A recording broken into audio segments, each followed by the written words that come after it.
미국 상원 군사위원회가 북한 등 탄도미사일 위협에 대비해 미사일 방어 체계 현대화 사업을 지속하도록 하는 내용 등이 담긴 새 국방수권 법안을 승인했습니다. 미국은 중국, 러시아와의 경쟁 속에서 북한과 같은 지속적인 위협도 관리해야 한다고 강조했습니다. 이조은 기자가 취재했습니다. 미국 상원 군사위원회가 이틀간의 마라톤 심의 끝에 16일 8,576억 4천만 달러 규모의 2023 회계연도 국방수권 법안을 의결했습니다. 군사위원회는 찬성 23표, 반대 3표로 통과된 이 법안의 요약본을 통해 중국과 러시아와의 장기적이고 전략적 경쟁은 더 치열해질 것 같으며 미국이 이런 경쟁에 나서는 동안에도 국방부는 북한, 이란, 그리고 폭력적인 테러 조직과 같은 지속적인 위협을 관리해야 한다고 밝혔습니다. 그러면서 인도태평양 지역 미군 태세 강화를 위해 중국 견제 목적으로 전 회계연도부터 진행된 태평양 억지 계획을 연장하고 인도태평양 사령부 내 예산 지원 미달 프로그램에 추가 10억 1천만 달러를 지원하도록 했습니다. 또 북한 등 진화하는 위협에 대응해 적국 공격에 대한 경보 시간 확대 프로그램 구축을 요구하며 이 프로그램 지원과 개발에 1천만 달러를 배정했습니다.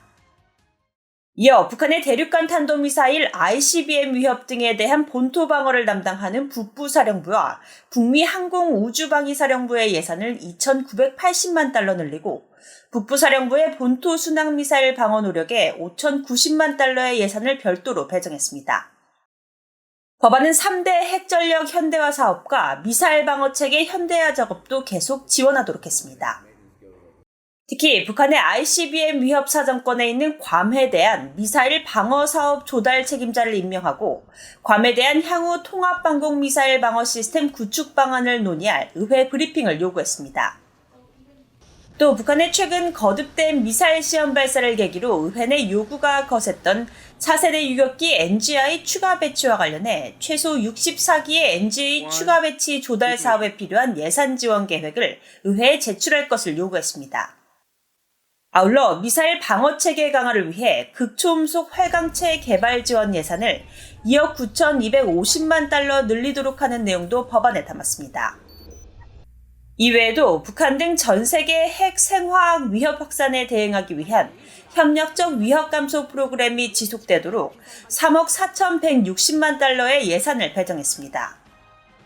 이날 상원 군사위를 통과한 국방수권 법안은 본회의로 넘어가 각종 수정안 포함을 심의하는 절차를 거친 뒤 표결에 붙여집니다. 이어 하원의 법안과 조율돼 다시 상원과 하원의 표결을 거친 뒤 대통령의 서명을 거쳐야 법안이 발효됩니다. 하원 군사위원회는 국방수권 법안에 대한 전체 회의 표결을 오는 22일 실시할 예정입니다. VOA 뉴스 이조은입니다.